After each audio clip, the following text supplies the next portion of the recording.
Bueno, ¿cuál es la idea de la homología persistente? A mí me gusta verla como una versión, digamos, más todoterreno y más pensada para problemas que están ahora más de moda, como el análisis de datos, que la homología clásica.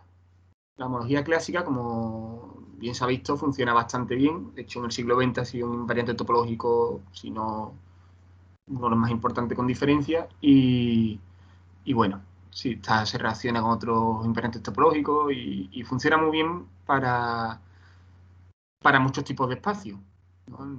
Pero lo que tienen todos en común es que esos espacios están bien definidos desde un punto de vista matemático. Pero ahora, como veremos, empiezan a funcionar peor cuando... ahora sí veis mi puntero, ¿verdad?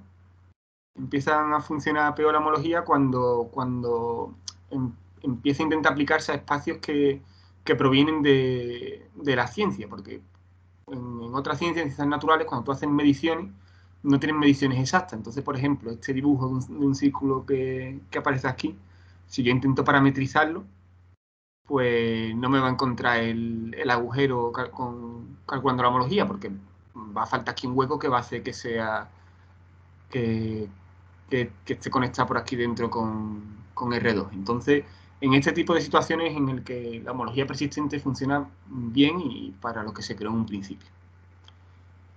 Vale. Bueno, lo primero el primer ejemplo que vamos a seguir es el de esta nube de puntos. Digamos que visualmente todo el mundo ve que esto no es una nube de puntos cualquiera, sino que sigue de alguna manera la instrucción de una circunferencia. Entonces la idea era cómo podemos medir eso de alguna manera. Nos gustaría detectar que aquí efectivamente hay una clase de homología de dimensión 1. Y lo primero que uno intenta es, pues vamos a hacer el cálculo de homología clásica.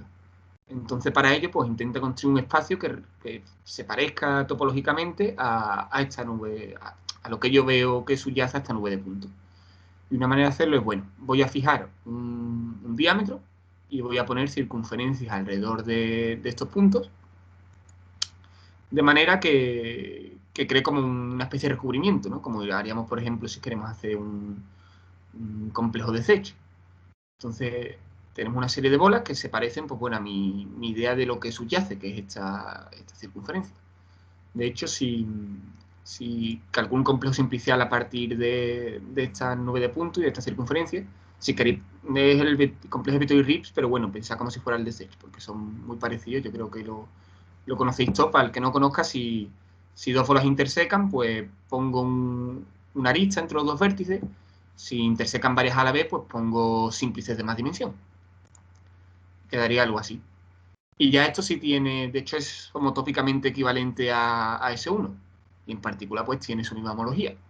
Y es, digamos, lo que se ha estado haciendo durante muchos años. El problema que tiene esto, y es un problema bastante grave, sobre todo cuando lo vas a aplicar, pero en general es un problema, y es que esta D es arbitraria. Es una D que tú tienes que definir en función del problema que se te presenta, y eso no es bueno, porque siempre que hay elecciones en matemáticas, por medio es algo que queremos evitar, queremos algo objetivo y algo que no sea arbitrario, como fijar esta distancia. Si nos quedamos cortos con esa D, pues lo que ocurre es que no somos capaces de recuperar la S1 a partir del complejo simplicial que construimos, y de hecho nos aparecen aquí unas clases de homología, estas dos clases de homología, que no es realmente la que a nosotros nos interesa, que es la grande de en medio, y de alguna manera pues no es algo interesante este cálculo para un D más chico. Mientras que si cogemos un D más grande, todo está conectado y tenemos un espacio contráctil y no tenemos ningún tipo de información topológica respecto al espacio original. Entonces, ¿cómo se puede solucionar esto? Pues así es como surge la homología persistente en un principio, y es de la siguiente manera.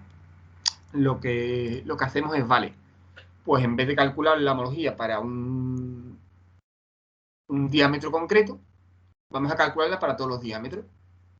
Y vamos a seguir el rastro de cuándo aparecen y desaparecen las clases de homología. Y entonces aparece un fenómeno bastante interesante, que es el siguiente. Esto es un vídeo, ¿vale? Decidme si no se ve bien. Voy haciendo comento en los diámetros. se van conectando los complejos simpliciales. Vale. Y me para aquí para este diámetro concreto. Si os fijáis, aparecen las dos clases de homología que os comentaba antes, que no nos interesan. Pero bueno, aún así yo, como eso no lo sé a priori, anoto que han surgido estas dos clases de homología. Y sigo variando el diámetro. Cuando esas dos clases de homología desaparecen, pues dejo de anotarlas. Y entonces vemos que aparece la grande que llamamos antes. Anoto de nuevo que aparece una clase de homología. ¿Y qué es lo que distingue esa clase de homología de las otras dos? Pues que persiste mucho más en el tiempo, entre comillas. Es decir, para muchos más diámetros está viva que las otras dos. Y esa es digamos, el gran salto que da la homología persistente. Y es que de alguna manera está codificando la información que yo tenía visualmente, que es de que hay un gran ciclo en el centro. Estoy codificando eso, le estoy dando esa importancia como la clase de homología que persiste más cuando llego a variar los diámetros. Este es el punto de partida. Para mí, si hay algo... Sí. Una preguntita. Sí. Los barcodes, que esto seguro que lo has dicho y seguro lo hemos escuchado 50.000 veces, los barcodes representan, o sea, se dibujan para cada dimensión de homología, ¿no? Un Sí, barcode representa ese que has puesto es H1. ese que he puesto es H1. Se puede hacer, también la tengo aquí, de hecho, la siguiente diapositiva. Bueno, esta aquí lo adelanto, ¿vale? Y lo comento. Sí, ese que hemos visto antes era H1, que salía algo tal que así. Se puede hacer para cualquier dimensión de la homología. De hecho, se puede hacer para cualquier funtor con una serie de propiedades buenas, que después hablaremos un poquito de eso. Pero en el caso de H0, con las componentes con esa, pues saldría un barcode de este estilo, donde yo primero tengo todos los vértices, cada uno representa una componente con esa, y a medida que se van conectando los vértices mediante aristas, pues voy perdiendo las componentes con esa hasta que finalmente solo me queda una. ¿Vale? Que esa pues no moriría nunca, llegaría hasta el infinito. Efectivamente, se puede hacer para cualquier dimensión. Perdona, y puedo hacer Sí, otra preguntilla un poco claro, claro. tonta, pero que es que siempre que veo esto me pasa y Sí, sí. la posición de la barra en vertical no refleja nada, ¿no? Es simplemente un orden arbitrario. Exactamente, si los quieres ver matemáticamente, el orden no importa. Puedes verlo como un conjunto de barras, ¿vale? De intervalos, Mm. un conjunto donde el orden no importa. Lo que pasa es que puede haber intervalos repetidos, ¿vale? Como un conjunto no puede haber, digamos, elementos repetidos, eso es lo que se llama un multiconjunto. Donde tú tienes elementos, que serían los intervalos, y multiplicidades. Si aparece una, dos, tres veces. O ¿Vale? sea, que el Realmente, mismo intervalo puede aparecer más... exactamente, porque tú eh, imagínate aquí que estas dos clases de homología, ¿vale? Imagínate que fueran dos cuadrados iguales. Entonces aparecerían justo en el mismo momento y morirían en el mismo momento. Ah, vale, vale, sí. ¿Vale? Realmente eso tiene un significado a nivel algebraico, y es que si tienes, digamos, si aparecen y mueren, ese espacio vectorial que tienes de dimensión 2, tú no eres capaz de distinguir las bases que lo generan. Puedes elegir que lo genere tanto este ciclo como la suma de los dos ciclos con este ciclo. ¿Sabes? Y al final, como no puedes elegir una base sobre el resto, por eso tienes que considerarlo como dos barras iguales, no dos barras separadas. Pero bueno, eso es un poquito más lioso. Vale, vale, gracias. Eso es exactamente. Realmente es un multiconjunto. Lo podéis ver como un conjunto de barras, básicamente, pero se pueden repetir las barras. Vale. Bueno, y un poco lo que está ocurriendo suya, digamos, de manera implícita, es lo siguiente. Yo al final gracias por pararme, pararme para lo que necesitéis, de verdad, no hay prisa. Entonces, lo que iba a comentar es que lo que estaba ocurriendo aquí en el fondo es que yo estaba creando a partir de nube de puntos, pues creo una secuencia de complejos simpliciales. De manera que es una filtración, que cada complejo simplicial está incluido en el otro, en el siguiente. Entonces yo, al aplicar la homología, no solo obtengo la homología en cada uno de estos complejos simpliciales, sino que, como bien sabéis, obtengo funciones entre ellas. Se me ha olvidado decir una cosa que es bastante importante, y es que para que esto funcione, para que todo funcione, la homología hay que calcularla sobre un cuerpo. Entonces, no va a ser un grupo la homología, sino que va a ser un espacio vectorial. Eso es muy importante para que todo funcione. Porque al final realmente yo el barcode, el código barra, lo calculo contando dimensiones. Ahora veremos cómo. Pero bueno, la idea es que, como decía, que la homología no solo me da las clases de homología en cada momento dado, sino que me da funciones lineales que las relacionan.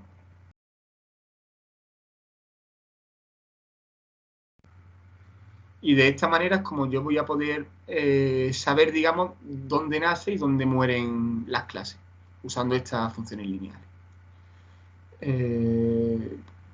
Vale, ahora un poquito más adelante os comento algo más. Vale, esto lo había comentado. Ok.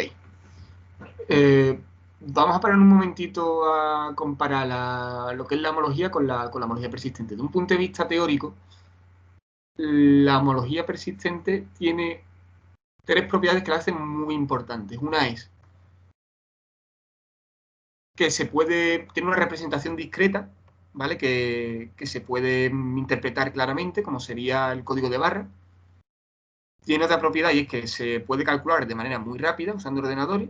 Y tiene una tercera que es estable a pequeñas perturbaciones que se hagan de los datos de entrada, por ejemplo, la nube de puntos. Si yo modifico un poquito la nube de puntos, mi código de barra se va a aparecer.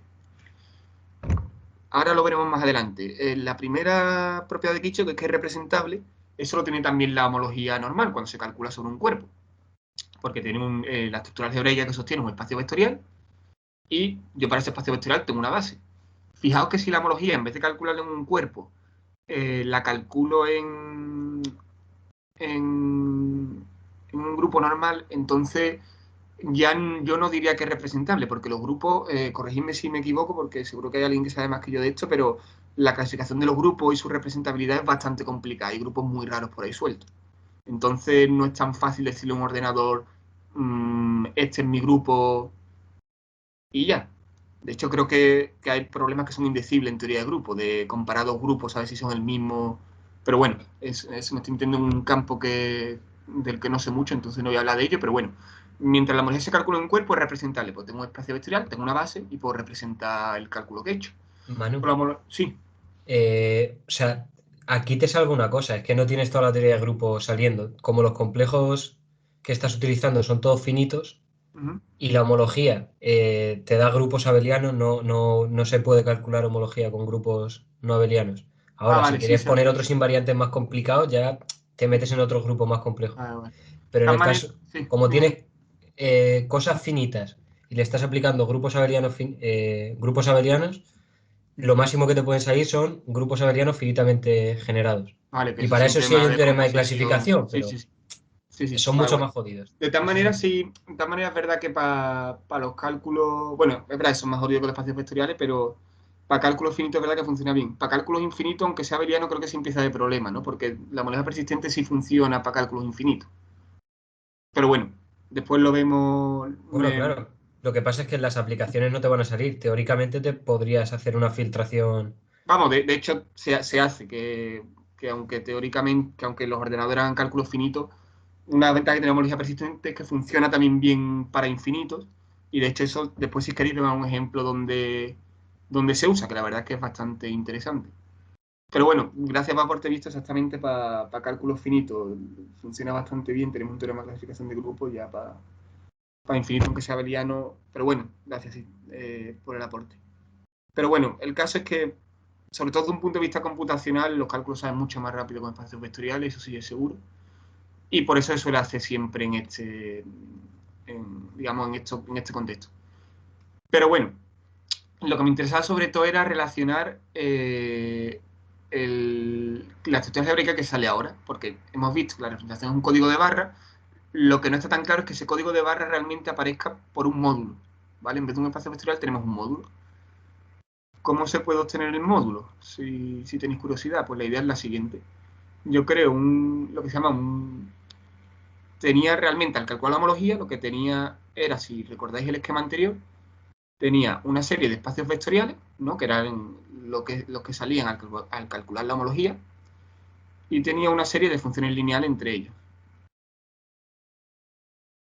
Como es finito, en el caso finito, ¿vale? Que era el que estamos viendo, como decía Visto, esto acaba. Si nos interesa prolongar a los naturales, entonces si acaba en un momento dado, pues simplemente lo extiendo. Entonces pues, pone aquí un B4, un B5, así indefinidamente. Y si acaba en un momento dado, pues lo que hago es poner copia. Vale. ¿Cuál va a ser mi módulo? Mi módulo va a ser, voy a crear un módulo graduado con cada uno de estos UVI, ¿vale? De manera que un elemento va a ser una lista de vectores, pues un vector V1, V2, V3, etc. Y ahora voy a hacer que, como ya hacía los cálculos de homología sobre un cuerpo, voy a aprovechar ese cuerpo y voy a coger su anillo de polinomio. Y este anillo es el que voy a usar para crear el módulo. Porque yo ahora, por ejemplo, la acción de t sobre un vector de este tipo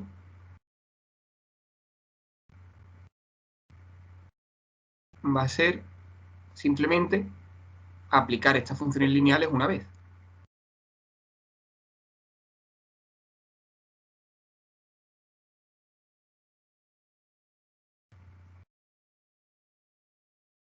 Phi1, Phi2, etcétera.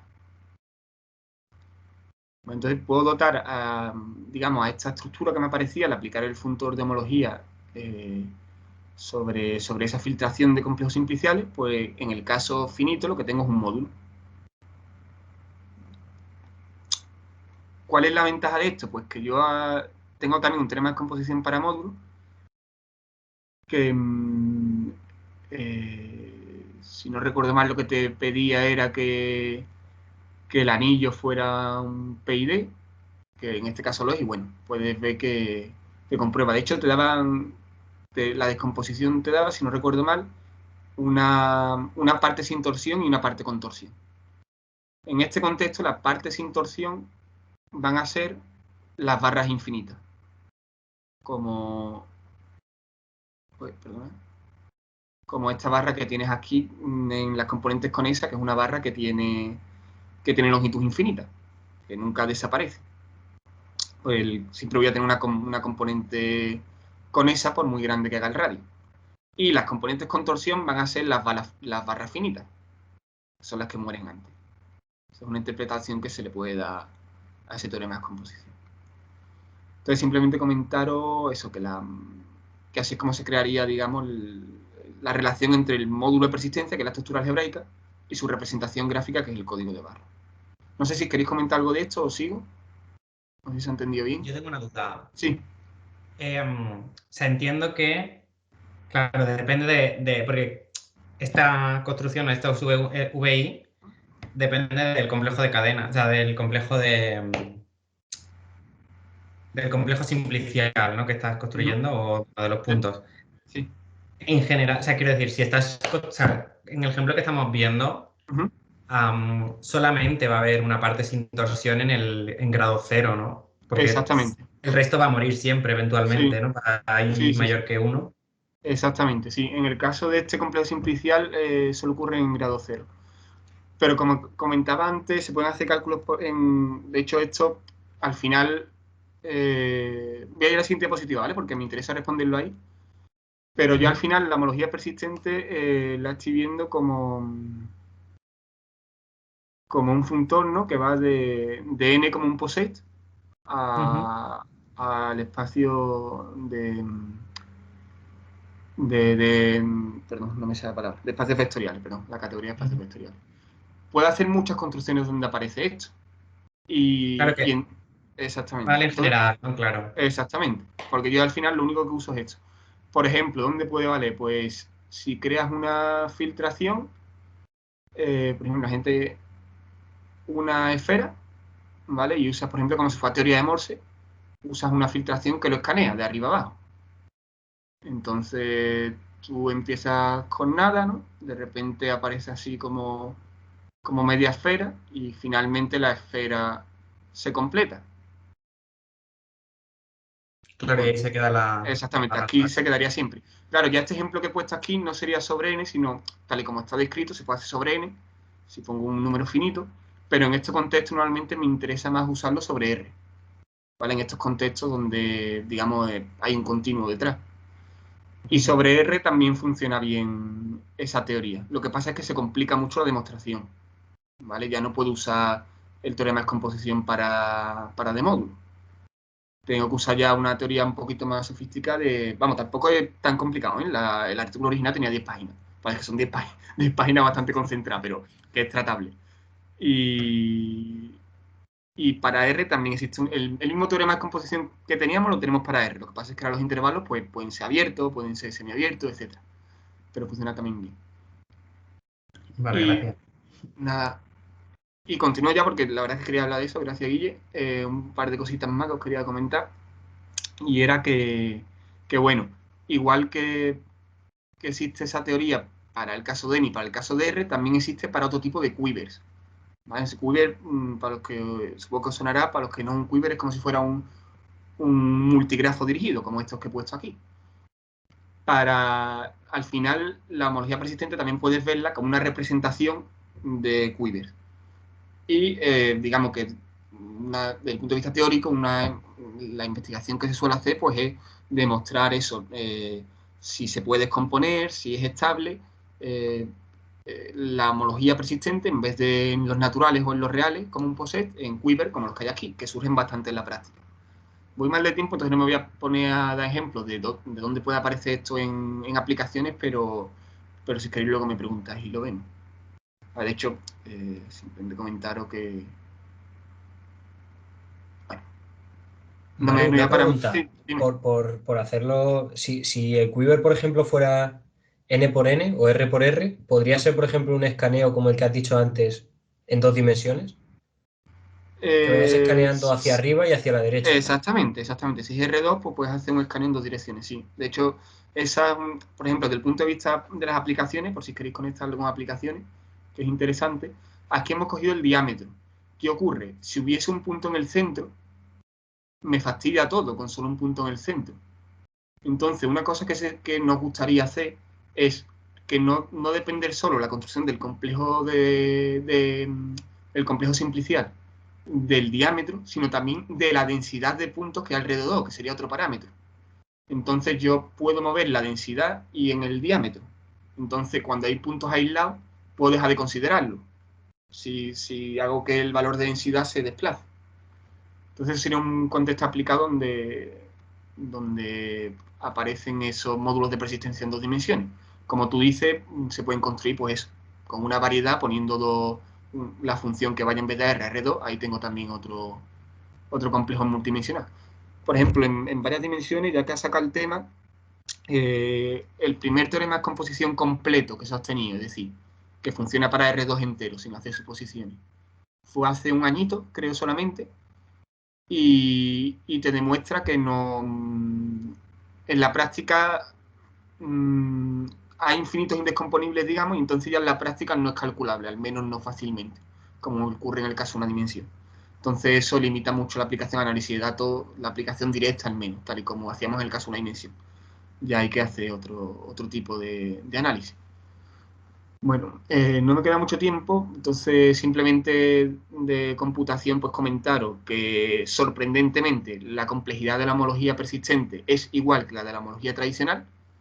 Es igual porque es hacer el mismo cálculo que harías para calcular la homología del complejo simplicial final que te queda, pero siguiendo un orden particular, que es el orden por el que te vienen dados los símplices en la filtración.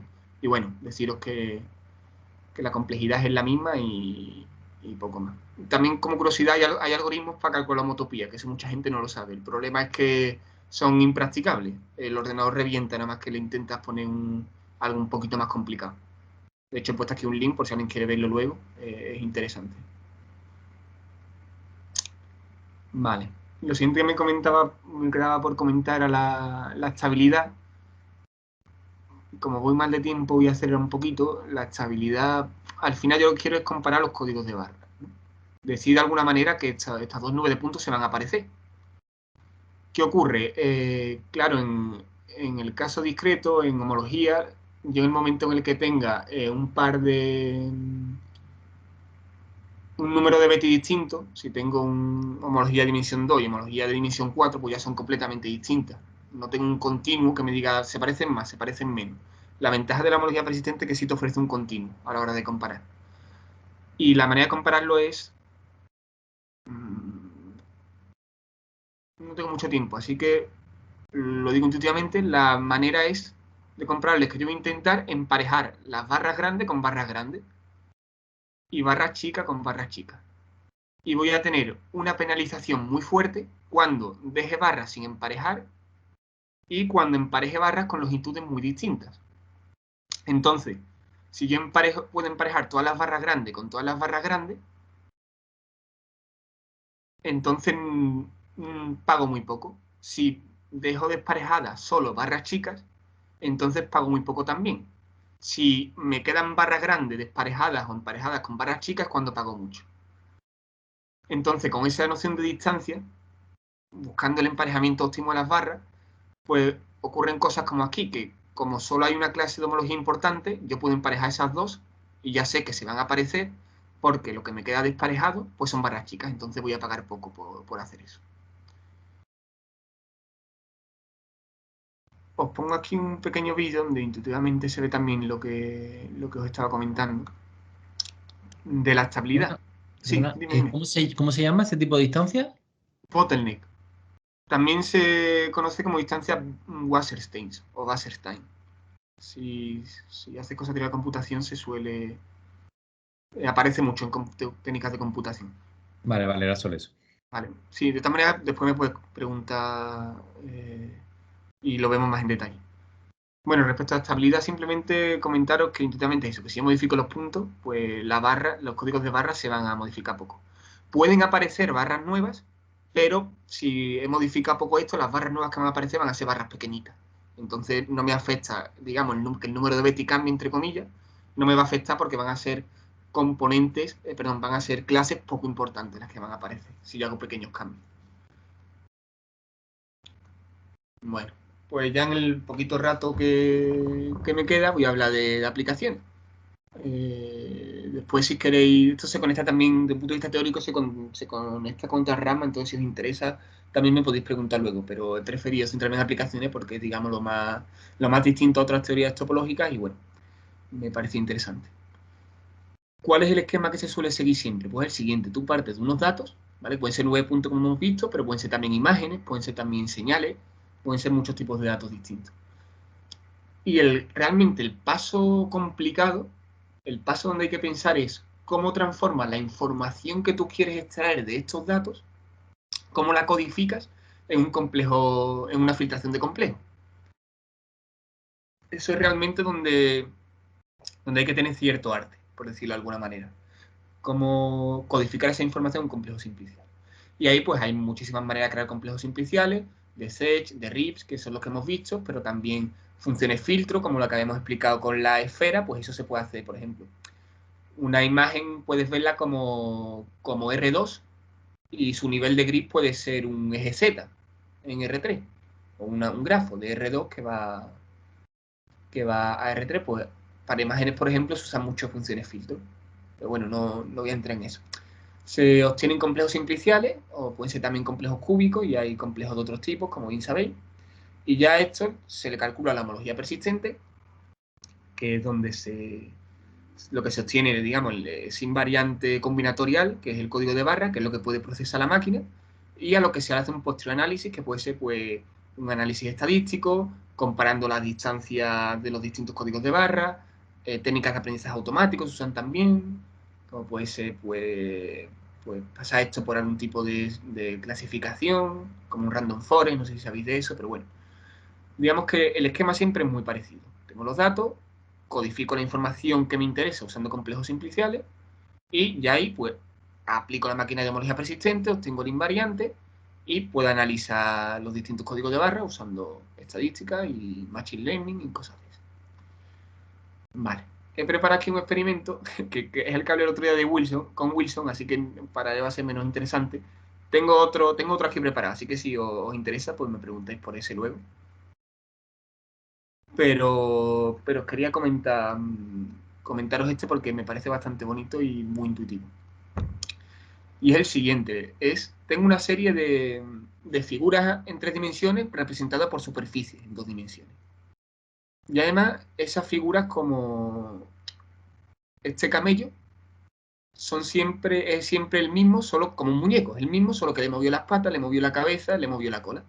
Entonces, como espacio métrico, con la distancia geodésica dentro de ese espacio métrico, de esa superficie, son isométricos, ¿vale? No cambia el espacio métrico en sí. Le muevo las patas, le muevo la cola, le muevo la cabeza, pero la distancia entre, por ejemplo, el rabo entre la trompa del elefante y su cola, pues va a ser siempre la misma, aunque se la esté tocando. Porque si uso la distancia geodésica, pues tengo que dar la vuelta por fuera para calcularla. Entonces, como espacios métricos son siempre iguales. ¿Cómo puedo diferenciar las distintas figuras, aunque estén movidas, siempre asociarlas a la misma? ¿Vale? ¿Cómo puedo saber que esto siempre es un caballo, aunque lo haya movido? Eso no es una pregunta, no era una pregunta sencilla desde el punto de vista computacional. De hecho, hay manera de comparar espacios métricos directamente. No sé si conocéis la distancia de Gromov-Hausdorff. La gente que trabaja con variedades y espacios métricos la usa mucho. Y en este contexto se puede usar también. El problema es que es muy difícil de calcular computacionalmente. Entonces, interesa usar otras distancias, otra manera de comparar esto que consuma menos recursos. Y ahí es donde entra en juego la homología persistente. Lo que hace el experimento es lo siguiente. A cada de estas figuras le calculo una nube de puntos que la represente bien, ¿vale? Y calculo la distancia geodésica entre los puntos. Y a partir de esa nube de puntos y esa distancia geodésica, pues hago lo que vimos antes, calculo Vietory Rips y obtengo un barcode. Es decir, que a cada figura le estoy asociando un barcode. Y ahora lo que hago es comparar los barcodes de cada una de las figuras. ¿Por qué esto va a funcionar? Y algo bastante interesante.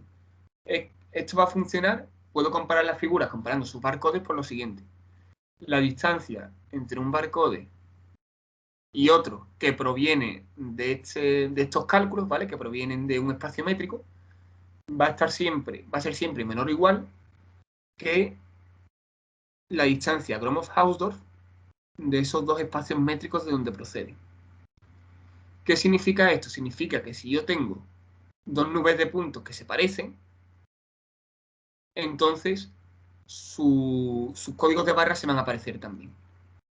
Por ejemplo, si yo cojo una nube de puntos de aquí y otra nube de puntos de acá, si las nubes de puntos se parecen y se van a aparecer como espacios métricos porque son muestras del mismo espacio métrico, entonces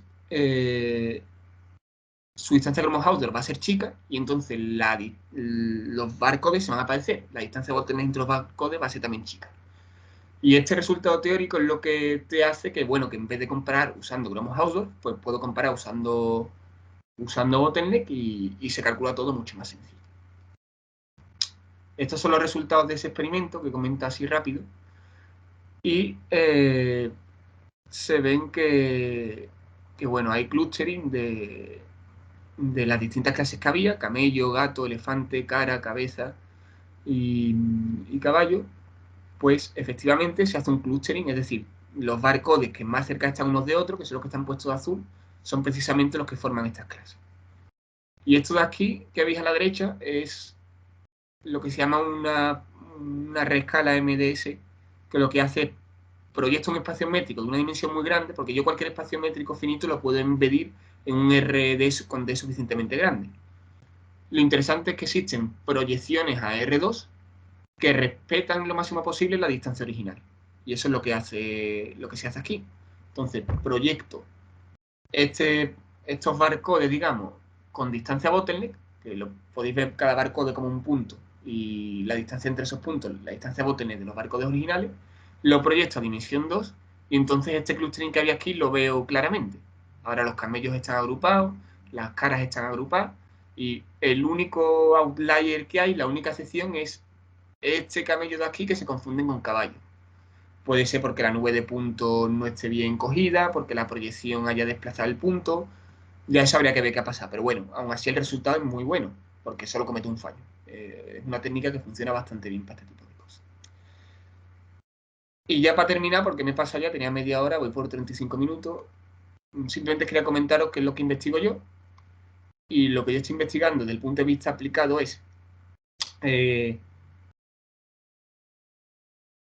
cómo demostrar si los tejidos celulares epiteliales son aquellos que forman los órganos.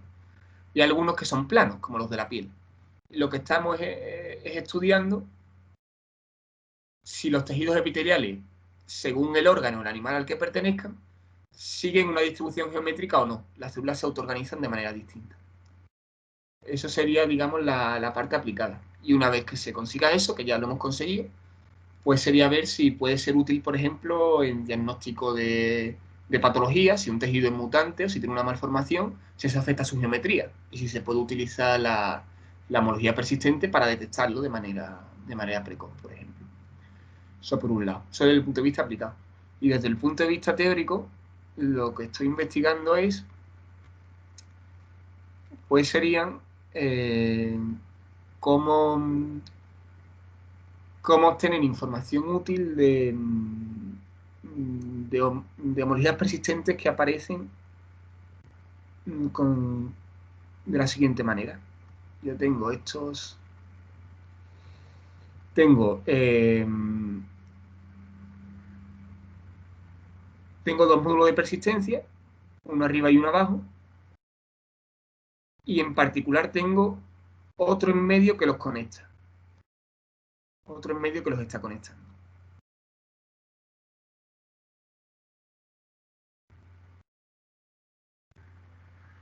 La idea es cómo puedo obtener invariantes que sean, digamos, cómo puedo representar de alguna manera esta relación que tengo entre el módulo de persistencia de arriba y el módulo de persistencia de abajo a través de un módulo de persistencia intermedio, cómo puedo codificar eso con un invariante que sea fácil de representar y estable. Es el problema teórico al que nos estamos enfrentando, porque la motivación es que estos módulos de persistencia pues aparecen también en la práctica. Y bueno, eso era todo lo que os quería comentar. No sé si se ha entendido bien, si queréis que profundice en algo un poquito más, pues, o tenéis cualquier duda sobre cualquier cosa, me podéis preguntar. Muchas gracias.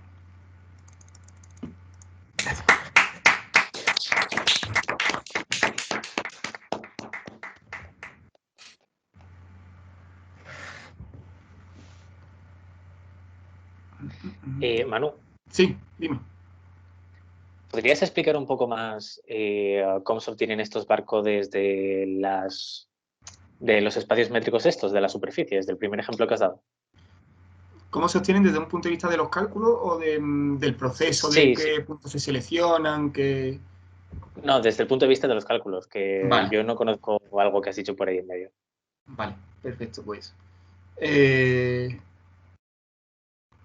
Los cálculos se hacen de la siguiente manera.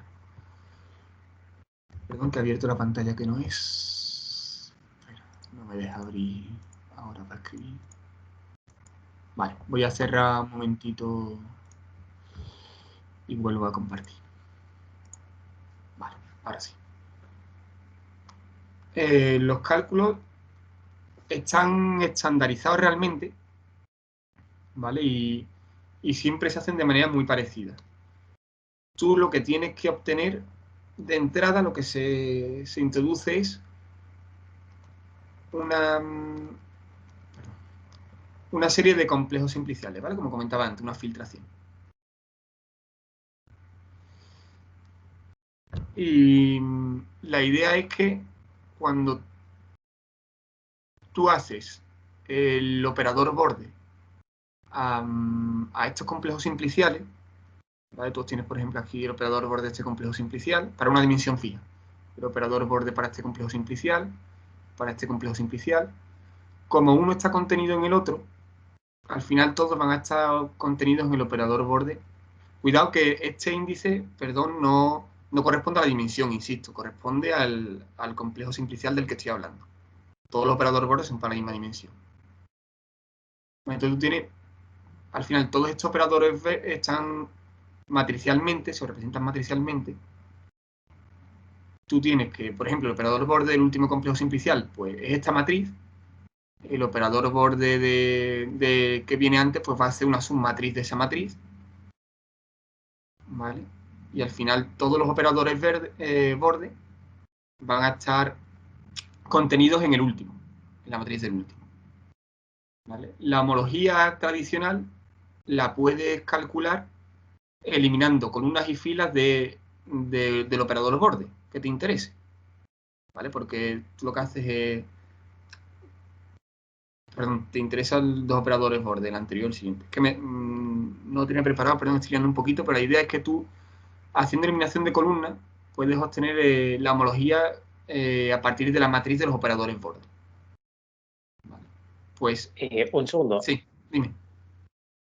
No sé si me he expresado bien, pero yo me refería a cómo tienen las barras de el ejemplo este de los camellos y todo esto. Sí. ¿Me estás explicando eso? ¿Cómo sostienen las barras, dices tú? Sí, exacto. Sí, es así. Vale, perdón. La idea es que, bueno, la idea básicamente es que, por abreviar, este cálculo de homología que se hace para el operador borde, al final te va a dar clases de homología dentro de cada una de estas cajas. ¿Vale? Te va a dar clases de homología dentro de cada una de estas cajas. Y en qué caja aparece es lo que te va a decir en qué momento nace y muere esa clase de homología, que sería la barra. Entonces, tú lo que haces es que tienes los operadores borde, lo simplifica mucho, ¿vale? Es una idea intuitiva, realmente se complica un poquito más. Pero la idea es que tú tienes la matriz del operador borde, haciendo reducción de filas y columnas, vas obteniendo clases de homología, y esas clases de homología, según en qué cajita caigan, van a decirte en qué momento mueren y en qué momento nacen y en qué momento mueren esas clases de homología. Y eso son las barras. Las barras son clases de homología que nacen y mueren en momentos determinados. No sé si era esa la pregunta. Pero entonces, los complejos simpliciales, Sí. ¿cómo te los montas? ¿Te los montas con la distancia geodésica en la superficie o...? Vale, ya desde un punto de vista de cómo sostiene la muestra, en este caso lo que hacen es...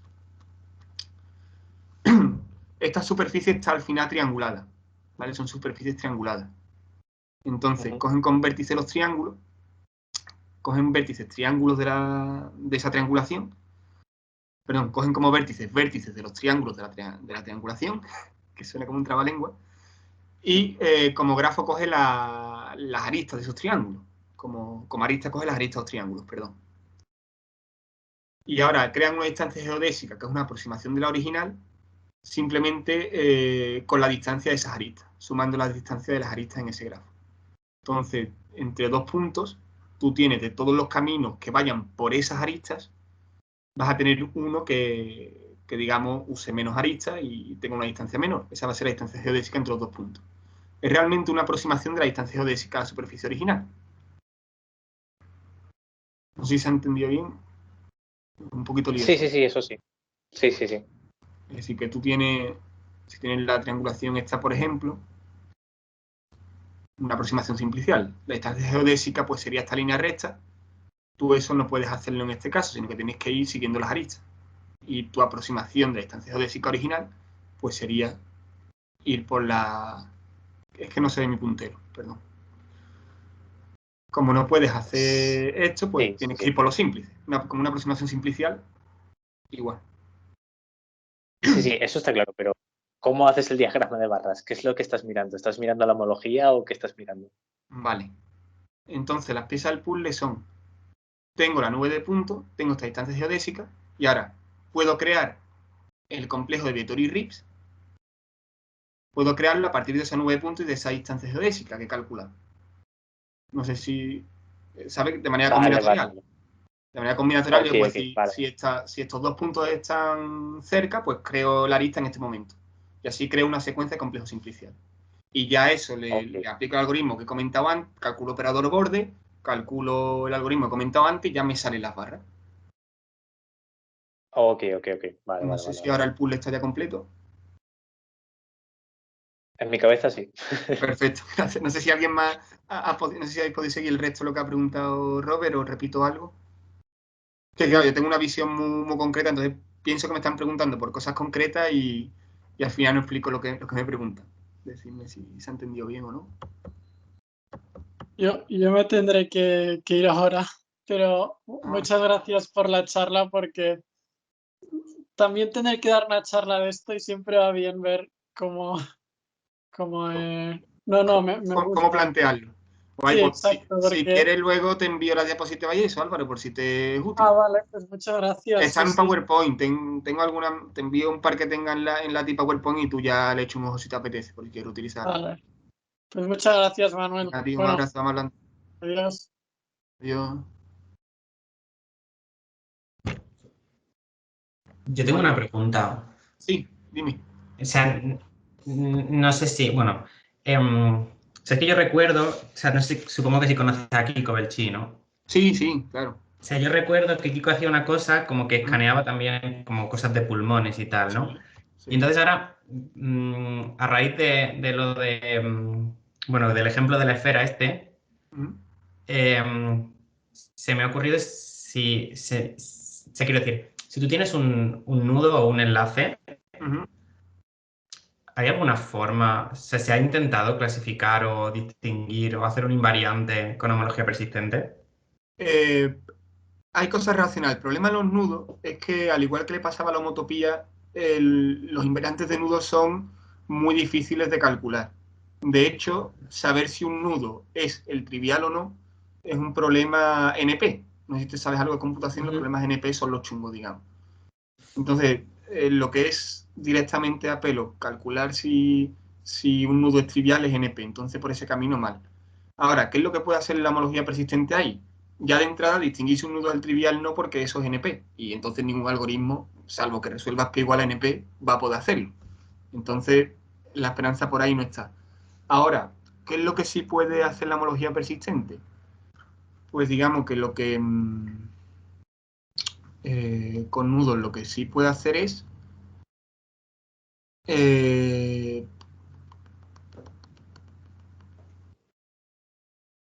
lo que sí puedes saber es si tienes una nube de puntos, ¿vale? Que haga algo tal que así. ¿Vale? A lo mejor tú visualmente estás viendo que es un nudo. Pero claro, ¿cómo automatizas eso?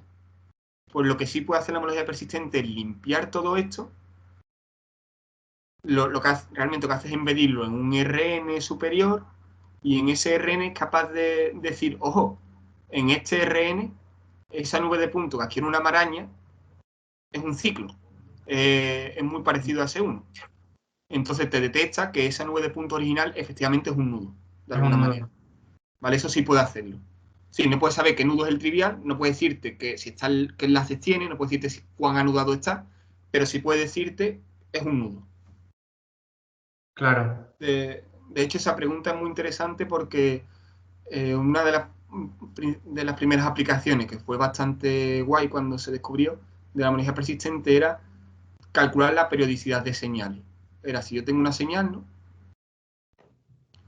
¿Cuán periódica es? Y si es periódica, ¿cuándo ha habido una irregularidad? Y eso lo hacen exactamente con este proceso.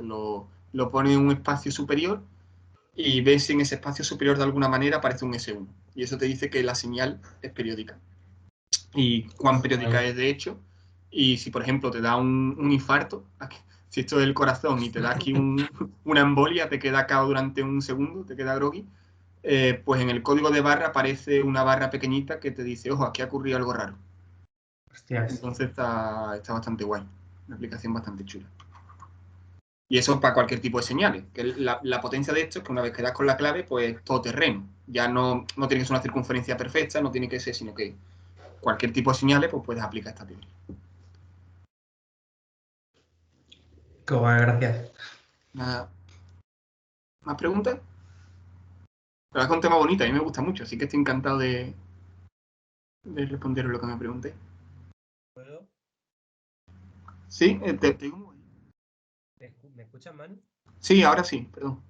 Pero primero, tío, yo estoy flipando, ¿eh? De verdad, enhorabuena por la charla porque ha sido perfecta y las preguntas las estás respondiendo de libro. Muchas gracias. Llevo muchos años con esto. y como habréis podido comprobar alguno, suelo reutilizar muchas cosas de una para otra, así que Bueno, no está voy mal eso. mejorándola. Que yo te quería hacer dos preguntas Sí. más chorras porque no son tan profundas como las de estos dos máquinas. ¿Mm? Has dicho que podías usar distintos funtores. ¿Qué funtores puedes usar? Vale. ¿Qué invariantes? Porque en los nudos también podrías utilizar algún invariante, ¿no? Sí, a ver, desde un punto de vista teórico, lo único que te pide el teorema es composición, ¿vale? Que es el que se usa si tú tienes, es decir,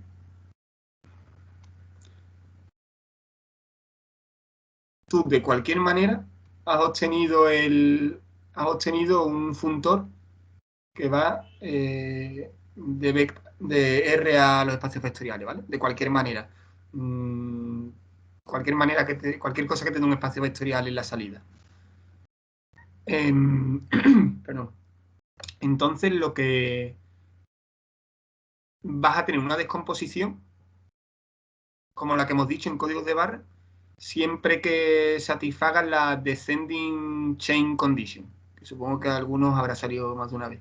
Es decir, si tú tienes, por ejemplo, phi si tú tienes, por ejemplo, la imagen que va de la posición 1, la posición 1 a la n, que está contenida en la que va de la 2 a la n. No, estoy poniendo un buen ejemplo. Bueno, si tú tienes una secuencia infinita de imágenes contenidas, ¿vale? Entonces se va a estabilizar. Y lo mismo si tienes una secuencia de kernels infinitos en un mismo espacio vectorial fijado, entonces se va a estabilizar también. No lo explica muy bien. Esa es la única condición para que haya una descomposición en intervalos de barra. Ahora bien, que se pueda calcular con ordenador, eso ya es otra historia. Que se pueda calcular con ordenador, pues ya hay que ver cada funtor cómo se podría, si se puede, cómo se podría traducir a un algoritmo y si eso es calculable o no y con qué complejidad. Pero desde un punto de vista teórico, la descomposición, la condición es muy lasa. Simplemente que se satisfaga la descending chain condition para imágenes y kernel de este funtor que va de R a vector. No sé si eso responde lo que tú preguntabas. Sí, más o menos. O sea, sí. Sí, Entonces, claro. La homología lo satisface porque lo que estamos hablando, ¿no? De finitud. claro, en el caso que hemos visto, al ser finita, satisface. Normalmente a nosotros nos interesan espacios vectoriales que, aunque R sea continuo, su homología sea finita en cada uno de los puntos. Entonces se satisface también. Pero también hay casos donde la homología es infinita y se sigue satisfaciendo esta descending chain condition, porque la imagen de, por ejemplo, si las imágenes de las funciones lineales que aparecen, aunque los espacios sean infinitos, los espacios vectoriales, si sus imágenes son finitas, entonces también se cumplen. Y también hay papers que usan eso. Y así se podría seguir. Si ya me preguntas por funtores concretos, la tesis de Kiko, que la comentaba antes Guille, estudiaba los A infinito coálgebra, ¿vale? Y les dotaba de cierta funtorialidad, haciendo unas limitaciones a la infinito coálgebra. Y eso lo usaba y obtenía un barcode a partir de A infinitos coálgebra un poquito capados, digamos, para que sean funtoriales. Eso en su tesis viene muy bien explicado y si tienes curiosidad, pues puedes echarle un ojo. Vale. Y lo otro que te iba a preguntar es sobre la otra aplicación, que nos has dicho que tenías otra, pero que no. ¿O ya la has contado? No, bueno, le comenta palabra, la de la célula, que era lo que yo hacía. Ah, vale. Vamos, de hecho así de mente tengo unas cuantas, pero bueno, esta era la que os quería comentar, pero bueno, simplemente por si queréis que hablase un poquito más de esto. Bueno, sí, creo que va a ser un poquito repetirme, así que no voy a decir mucho. Simplemente que la idea que seguimos es, porque el problema que tiene normalmente uno cuando ve este tipo de situaciones, lo que dice es, vale, pues lo que hago es, espérate, voy a cambiar, voy a poner color blanco, que sea mejor. Lo que dice, pues voy a crear un grafo de adyacencia, ¿vale? Donde yo, cuando intento dibujar un punto chico, me sale un menú, entonces voy a poner las X. Yo intento crear un grafo de adyacencia, ¿no? Cojo como vértice la célula y como arista si la célula está conectada o no. Y eso te da una red y uno puede intentar aplicar análisis de redes a esto, que sea como Complex Network, no sé si suena alguno, es bastante famosillo. Hacer como Complex Network a esos grafos. El problema es que la topología de estos grafos, de estas redes complejas, siempre es muy sencilla, porque son grafos planares cuyo dual tiene siempre grado 3, todos los nodos. Y los invariantes de Complex Network, pues digamos que se basan mucho en que la topología de las redes sean muy distintas, las que va a comparar. Que es lo de mundo small wall, big wall, no sé si suenan esas cosas. Pero bueno, la idea es que la homología persistente, aunque la red tenga una topología parecida, la homología persistente va a ser suficientemente fina para encontrar invariantes nuevos que te hagan distinguir esas redes.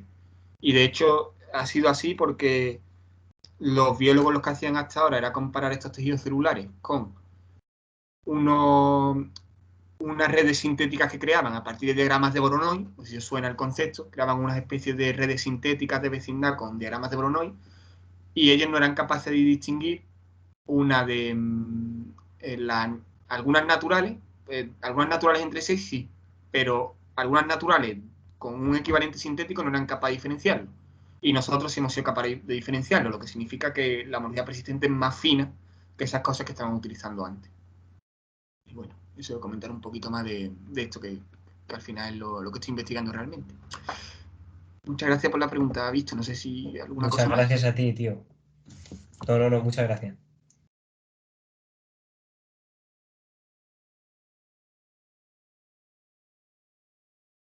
Yo tengo una pregunta un poco naif, si nadie más se atreve a decir nada. A ver, supongo que en el mundo este de las aplicaciones tú tienes una cosa real de la cual tú coges una nube de puntos y entonces haces homología persistente en esa nube de puntos, ¿no? O algo así. Entonces, podría pasar que esa nube de puntos, o sea, tú vas haciendo la homología persistente, digamos que vas aumentando este D poquito a poquito, y entonces de repente te aparece en el BT1 te aparece un ciclo y tal, y digamos que ese ciclo ese ciclo es bueno, es decir, ese ciclo pasa realmente en tu objeto original, no en la nube de puntos, sino el objeto de verdad. Vale. Podría ser que la nube de puntos, según vas aumentando ese D, pues ese ciclo desaparezca, pero luego vuelva a aparecer. Porque la nube de puntos puede ser muy rara y podría pasar eso perfectamente. Entonces, digamos que a lo largo que vas aumentando el D, hay un ciclo que aparece 2 veces. Ese mismo ciclo existe, es un ciclo bueno que tú quieres estudiar de verdad. Vale, mi pregunta es, ¿tienes alguna forma de saber, o sea, de decir, vale, este ciclo que me ha aparecido antes es el mismo que me ha aparecido antes y los dos son buenos porque es información buena, no es un D malo que ¿Me explico más o menos? Sí, perfectamente. De hecho, una pregunta muy interesante. Y por un lado, el teorema podría parecer que no es interesante porque el teorema de descomposición, cuando lo estudias en profundidad, te garantiza que eso no va a ocurrir con la homología. ¿Vale? Te garantiza que, digamos, cuando aproximas el espacio con una nube suficientemente buena, no va a haber un ciclo que aparezca 2 veces. Pero es muy interesante porque sí puede aparecer con otros invariantes. De hecho, en el caso del apaño que hacía Kiko, que comentaba antes, para adaptar las infinitos coálgebras a esta situación, sí le ocurre eso. Sí ocurre que hay clases que desaparecen y vuelven a aparecer luego. Entonces sus barcodes no son como estos, son barcodes donde no nacen y mueren, sino que nacen, se duermen, se despiertan y mueren. ¿Vale? Digo que sí que es una idea muy interesante y ocurre con la homología, por suerte no, pero puede ocurrir con otros invariantes y entonces hay que adaptar el barcode y crear eso como una manera de detectar no solo que nacen y mueren, sino que se duermen y despiertan. Así que es muy Ya, buena ya. pregunta, Ro. Sí. Pero, o sea, con la homología dices que no pasa si la nube de puntos es suficientemente buena, ¿no? Bueno, no, me refiero que lo que ocurre es que tú matas, que si la nube de puntos es suficientemente buena es que se parece a su original. Si no es buena es que no se puede parecer al original, pero no, cuando tú la clase de homología al final la matas y cuando surge, surge otra, siempre. No va a surgir la misma porque tú siempre estás añadiendo complejos simpliciales nuevos. Ya, Que sí, son, sí. entonces lo puedes tapar y puede surgir otra, pero ya va a ser una naturaleza distinta. No hay, no puede ocurrir eso entre comillas, pero puede ocurrir en otros contextos. Y entonces pues hay maneras de enfrentarse a eso. Qué guay, tío. Muchas gracias. ¿A ti? Entonces, perdón, si he entendido bien, Sí. un ciclo cuando aparece en un determinado D, el ciclo siempre se permanece. El problema es que luego, a medida que aumente el D, puede que su clase desaparezca, ¿no? Ese es el problema. Exactamente. El D te refieres a la filtración de complejos simpliciales, ¿no? Sí. Exactamente. Puede, digamos que aparece, tú si lo ves como una secuencia de complejos simpliciales, aparece la clase en un símplice, en un complejo simplicial, perdón, y va a haber, o no, puede haber otro complejo simplicial donde se tape. Sí. Y ahí es donde A desaparece. medida que aumente el D, sí. Exactamente. Sí.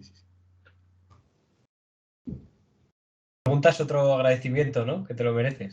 Muchas gracias a vosotros por la pregunta.